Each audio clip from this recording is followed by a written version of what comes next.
Welcome to Econ institute guys. और आज है डे 7 स्टेटिस्टिक्स क्वेश्चन सीरीज की। तो चलिए गाइस डे 7 का पहला क्वेश्चन शुरू करते हैं।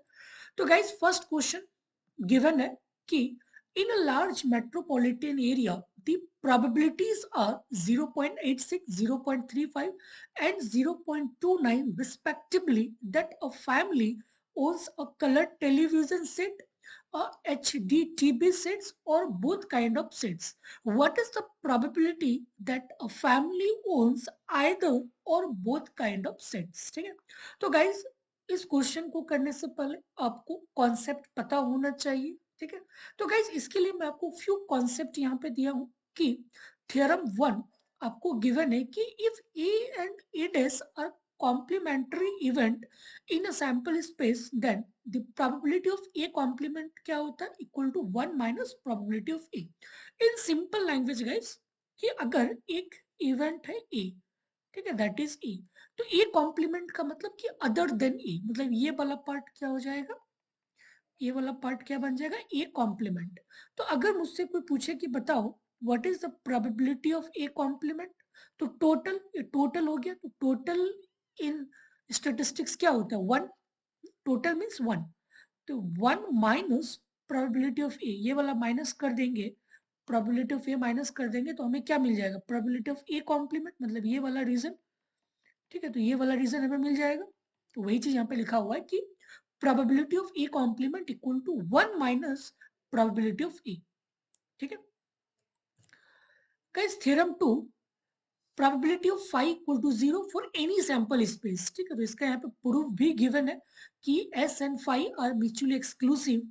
तो जो S यूनियन phi ये क्या होगा, ऑलवेज इक्वल टू S। ठीक है, तो probability of the all sample space equal to probability of sample space। ठीक है, तो इसको जीरो होना पड़ेगा।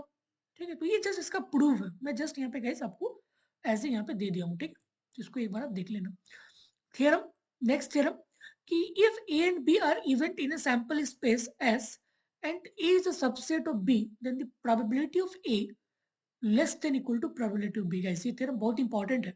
अगर A is a subset of B, ठीक है, ये आपका A है और ये आपका B है, अगर इस टाइप का अगर आपका सिचुएशंस रहा, ठीक है, तो जो प्रोबेबिलिटी ऑफ ए होगा ना वो always less than equal to probability of B होगा। ठीक है, simple, A is a subset of B, then the probability of A is always less than equal to probability of B. और इसका proof भी यहाँ पे गिवन है। तो प्रूफ गाइस इंपॉर्टेंट नहीं है एग्जाम के पॉइंट ऑफ व्यू से। ठीक है, और गाइस हमें पता है कि probability of A always lies between 0 to 1। ठीक है, प्रोबेबिलिटी कभी भी 1 से ज्यादा नहीं होगा और नेगेटिव में नहीं होगा। Probability always lies between 0 to 1। ठीक है, और गाइस नेक्स्ट थ्योरम, अगर ए और बी दो इवेंट रहा इन सैंपल स्पेस पे, तो अगर मुझसे कोई पूछे कि बताओ what is the probability of A plus B या फिर ए यूनियन बी, तो क्या होगा, probability of A plus probability of B minus probability of A intersection B. ठीक है, तो ये गाइस थ्योरम है जो बहुत इंपॉर्टेंट है इस पर्टिकुलर क्वेश्चन को सॉल्व करने के लिए। और ये तो बहुत गाइस कॉमन फॉर्मूला है कि अगर ए और बी दो इवेंट रहा तो ए यूनियन बी क्या होगा, probability of A plus probability of B minus probability of A intersection B। ठीक है, ओके गाइस मूव करते हैं क्वेश्चन की तरफ। तो क्वेश्चन नंबर 1 आपका गिवन था कि एक मेट्रोपॉलिटन सिटी है जिसमें कि कलर टेलीविजन होने की जो प्रोबेबिलिटी है इस सिटी में वो 0.86 है और HDTV का 0.35 और बोथ काइंड का दैट इज 0.29। तो हमें निकालना है कि what is the probability that a family owns either और बोथ काइंड ऑफ सेट्स। ठीक है, आइदर और बोथ काइंड ऑफ सेट्स। तो गाइस जब भी अगर आप प्रोबेबिलिटी के क्वेश्चन को सॉल्व करते हो ना, तो सबसे पहले वहां पे इवेंट देखो कि कितनी इवेंट हो रही है। तो यहाँ पे आपका दो इवेंट हो रहा है, एक आपका जो है कलर टीवी को इंडिकेट करता है और दूसरा HDTV सेट्स को इंडिकेट करता है। तो सबसे पहले आप लिखो गाइस उस दो इवेंट को। तो लेट से मैंने यहाँ पे ए इवेंट को डिनोट किया कि A represent, A is the event that a family in this metropolitan area owns a colored televisions। ठीक है, so ये represent the colored televisions। colored televisions. और B is the event that owns a HD TV set. HD TV set को represent करता है, ठीक है। और गाइस हमें गिवन है कि प्रोबेबिलिटी ऑफ कलर टीवी होने का that is 0.86 and probability of HD TV set होने का दैट इज गिवन 0.35, ठीक है। और दोनों का इंटरसेक्शन ये भी हमें गिवन है कि both kind of sets, both मतलब ए इंटरसेक्शन बी ये हमें गिवन है। So the probability of A intersection B equal to 0.29। So 0.29 ये हमें गिवन है। और हमसे क्या पूछा गया कि what is the probability of A union B, मतलब आइदर और बोथ काइंड ऑफ सेट्स, ठीक है। तो ये और का मतलब क्या होता है, यूनियन, ठीक है। एंड का मतलब होता है इंटरसेक्शन। तो यहाँ पे हमें और पूछा गया, मतलब यूनियन के बारे में पूछा गया। तो हमें क्या निकालना है, what is the probability of A union B. और मैंने जस्ट अभी आपको फॉर्मूला बताया कि probability of A union B क्या होता है, probability of A plus probability of B minus probability of A intersection B. तो probability of A plus probability of B minus probability of A intersection B. तो probability of A आपको पता है 0.86, 0.86 plus 0.35, probability of B is 0.35 minus probability of A intersection B that is 0.29, 0.29, ठीक है। तो इसको solve करेंगे तो यहां से इसका वैल्यू आ जाएगा 0.92। So the probability of A union B equal to 0.92। okay, so that is the correct answer. okay okay move to next question. Question number 2, given है कि near a certain exit of I-17 the probabilities are 0.23 and 0.24 respectively that a truck stop at the roadblock will have the faulty brakes or the badly on time, ठीक है। तो guys आपको यहाँ पे given है कि एक रोड है और एक ट्रक है, ठीक है। ये आपका ट्रक है, ठीक है। और ये ट्रक जो है अचानक से ब्रेक मारता है और रुक जाता है, ठीक है। तो जो फॉल्टी ब्रेक्स के कारण ये जो ट्रक रुकती है that's the probability is 0.23 faulty brake होने के कारण। और टायर घिसने से, ठीक है, और बैडली ऑन टायर के कारण ये यहाँ पे स्टॉप होती है, इसकी प्रोबेबिलिटी 0.24 रिस्पेक्टिवली गिवन है, ठीक है। Also the probability is 0.38 that a truck stop at the roadblock will have the faulty brakes and या और badly on tire। तो गाइस जब भी अगर इस टाइप से रहा ना एंड या और, ठीक है, एंड या और, तो ऑलवेज और यहाँ पे डोमिनेट कर जाता है, ठीक है। इस टाइप से अगर आपका स्लैश रहा एंड या फिर तो और यहाँ पे डोमिनेट कर जाएगा, ठीक है। तो यहाँ पे given है कि 0.38 is the probability that the truck stopped at the roadblock faulty brakes या फिर badly on tire के कारण, that is 0.38। और आपको यहाँ पे निकालना है कि what is the probability that a truck stop at this roadblock will have the faulty brakes as well as the badly on tires, ठीक है। तो गाइस सेम चीज, क्वेश्चन को सॉल्व करने से पहले आपको इवेंट पता होना चाहिए कि यहाँ पे कितनी इवेंट हो रही है। तो क्लियरली दिख रहा है कि यहाँ पे 2 इवेंट हो रहा है, ट्रक रुक रही है, फर्स्ट कारण की फॉल्टी ब्रेक के कारण या फिर दूसरा बैडली ऑन टायर के कारण। तो लेट्स से कि मैं एक बी को रिप्रेजेंट कर रहा हूं कि B is the event that truck stop at the road block will have the faulty brakes, ठीक है। तो ये आपका रिप्रेजेंट कर रहा है फॉल्टी ब्रेक्स के कारण, ठीक है। फॉल्टी ब्रेक्स के कारण जो है आपका ट्रक रुक रही है। और दूसरा इवेंट क्या हो रहा है कि बैडली ऑन टायर के कारण। So T represent the badly on tyre, so badly on tyre, ठीक है। तो यहाँ पे 2 इवेंट हो रहा है और हमें इसकी प्रोबेबिलिटीज भी गिवन है। Probabilities of the badly on tyre is 0.24 and the faulty brakes is 0.23, ठीक है। So the probability of the faulty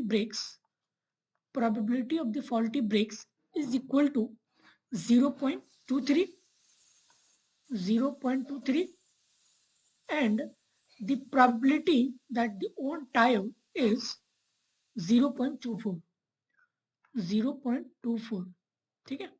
और मैंने अभी आपको जस्ट बताया कि एंड या और रहा तो और इज ऑलवेज डोमिनेटेड, तो इसका मतलब है कि probability of B union T हमें गिवन है, दैट इज 0.38, 0.38। और हमें यहाँ पे निकालना क्या है कि faulty brake as well as, मतलब एंड, इसका मतलब क्या है एंड फॉल्टी ब्रेक भी होना चाहिए और बैडली ऑन टायर भी होना चाहिए, तब इसकी क्या प्रोबेबिलिटी होगा अगर ये ट्रक रुकेगी तो, ठीक है। तो इसका मतलब कि हमें क्या निकालना है, probability of B intersection T, हमें ये कैलकुलेट करना है, ठीक है। प्रोबेबिलिटी बी इंटरसेक्शन टी हमें निकालना है, ठीक है। तो फॉर्मूला तो हमें पता है, probability of just wait, formula पता है ना, वही वाला probability of B union T लिख सकते हैं ना कि probability of B plus probability of T minus probability of B intersection T, इसका वैल्यू पता है, that is 0.38 equal to probability of B का value that is 0.23 plus probability of T that is 0.24 minus probability of B intersection T, तो ये इधर आएगा और ये वाला इधर चले जाएगा, तो probability of B intersection T equal to 0.23 plus 0.24 minus 0.38, तो इसको सॉल्व करेंगे तो यहाँ पे वैल्यू आ जाएगा 0.09, ठीक है। और यही आपको निकालना था probability of B intersection T, ठीक है। So the correct answer is 0.09, ठीक है। तो गैस मैं बार बार इस चीजों को बोल रहा हूँ कि जब भी अगर आप प्रोबेबिलिटी के क्वेश्चन को सॉल्व करते हो ना, तो सबसे पहले वहाँ पे इवेंट निकालो कि वहाँ पे कितनी इवेंट हो रही है, और जो भी क्वेश्चंस पे गिवन होगा उस प्रोबेबिलिटी से रिलेटेड वो चीज आपको यहाँ पे लिखना है, फिर देन उसको सॉल्व करना है, ठीक है, यही स्टेप है।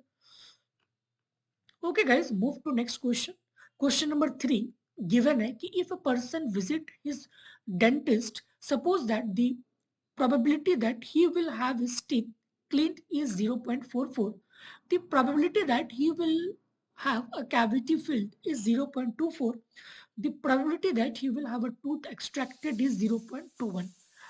The probability that he will have his teeth clean and cavity filled is 0.08. And similarly, teeth clean and tooth extracted is 0.11. And cavity filled and tooth extracted is 0.07. And probability that he will have his teeth clean, cavity filled and tooth extracted is 0.03, then what is the probability that a person visiting his dentist will have at least one of these things done to him, ठीक है। तो guys यहाँ पे इस question को करने से पहले आपको एक इंपॉर्टेंट फॉर्मूला पता होना चाहिए, एंड आई होप कि आपको ये पता है कि अगर 3 इवेंट रहा, A B C are 3 event in the sample space S, तो अगर हमसे कोई पूछे कि बताओ what is the probability of A plus B plus C, या फिर A union B union C, तो क्या होता है, probability of A plus probability of B plus probability C minus probability of A intersection B minus probability A intersection C minus B intersection C plus probability A intersection B intersection C, ठीक है। ये बहुत ही basic formula है, ठीक है। Okay guys, तो इस question में जो है ना जनरली आपको गिवन है कि एक पर्सन है, ठीक है, मैं जस्ट लेमन टर्म में इसको समझाता हूँ गाइस, कि एक पर्सन है और ये विजिट करता है कहाँ पे, डेंटिस्ट के पास, ठीक है। ये डेंटिस्ट के पास आता है अपने दांत को दिखाने के लिए, ठीक है। और जो दांत क्लीन होने की जो प्रोबेबिलिटी है दैट इज 0.44, बट इसे डर भी है कि भाई दांत सड़ ना जाए, तो कैविटी फिल्ड होने का जो प्रोबेबिलिटी है that is 0.24, okay. Probability that the tooth extracted is 0.21, तो दांत खराब हो गया उसकी प्रोबेबिलिटी 0.24 है, और दांत उखाड़ने का जो प्रोबेबिलिटी है दैट इज 0.21, ठीक है। And the probability that he will have his teeth clean and the cavity filled is 0.08, तो दांत क्लीन होने का और खराब होने का जो प्रोबेबिलिटी है दैट इज 0.08। ठीक है, सिमिलरली आपको अदर के लिए गिवन है। तो क्लियरली यहाँ पे दिख रहा है कि यहाँ पे 3 इवेंट हो रही है। पहला इवेंट क्या हो रहा है कि क्लीन टिक होने की जो प्रोबेबिलिटी है दैट इज 0.44। तो एक इवेंट ये हो गया। दूसरा इवेंट हो गया कि भाई दांत सड़ने की या फिर कैविटी फील्ड होने की प्रोबेबिलिटी 0.24 और दांत निकालने की एक्सट्रैक्टेड करने की प्रोबेबिलिटी 0.21। तो यहाँ पे 3 इवेंट हो रही है। तो सबसे पहले आपको इवेंट को लिखना है यहाँ पे। ठीक है, सो जस्ट सॉल्व दिस। तो गाइस मैं सबसे पहले यहाँ पे इवेंट को लिखूंगा। तो लेट्स से कि C is the event that represent the clean teeth, okay, and F represent the cavity filled, and E is the event that the extracted or the extraction of teeth, ठीक है, extraction of teeth। तो मैंने यहाँ पे 3 event को सबसे पहले लिख दिया। ठीक है, मैं एक बार फिर से लिखता हूँ कि C represent the teeth clean। ठीक है, मतलब उसके दांत बिल्कुल सही है, उसकी जो प्रोबेबिलिटी है that is 0.44 to teeth clean. Okay, teeth clean, and F represent the cavity filled। F represent the cavity filled, ठीक है, और E represent the tooth extracted। Okay, tooth extracted, done. और यहाँ पे आपको हर चीज गिवन है। ठीक है, प्रोबेबिलिटी ऑफ C गिवन है that is 0.44। Probability of the filled cavity is given है, ये आपका 0.24। Probability of extracted means E that is given है 0.21। ठीक है, similarly probability of C intersection F ये आपको गिवन है that is 0.08। Probability of C intersection E ये भी आपको गिवन है that is 0.11। And probability of F intersection E ये भी आपको गिवन है that is 0.07। And the probability of C intersection F intersection E intersections ये आपको गिवन है दैट इज 0.03। That is 0.03। ठीक है, सी सारे वैल्यूज आपको गिवन है ना कि teeth clean, cavity field and tooth extracted is 0.03। So C intersection F intersection E is equal to 0.03। Okay, and C intersection F हमें given है that is कि clean भी है और cavity filled भी है, मतलब C intersection F is 0.08। तो वही चीज है यहाँ पे 0.08। ठीक है, clean teeth है और tooth extracted है, मतलब C और E that is 0.11। And similarly F intersection यहाँ पे आपको गिवन है। और यहाँ पे सिंपली आपको पूछा गया है कि what is the probability that a person visit his dentist will have at least one of them done to him। at least one of them done to him, इसका मतलब कि probability of C intersection F intersection E हमें निकालना। ठीक है, तो इसका formula हमें पता है, जस्ट ये वाला probability of A plus probability of B minus probability of C और minus intersection A intersection B minus A intersection C minus B intersection C plus probability of A intersection B intersection C। तो just put करो सारे values को यहाँ पे। तो 0.44 plus 0.24 plus 0.21 minus 0.08 minus 0.11 minus 0.07 plus 0.03। ठीक है, तो इसको कैलकुलेट कर लेंगे तो यहाँ पे हमें वैल्यू मिल जाएगा। तो ये वैल्यू आएगा 0.66। ठीक है, तो ये इसका आंसर होगा 0.66। दैट ठीक है, so the probability that a person at least one of them done to him is 0.66। okay guys, thank you।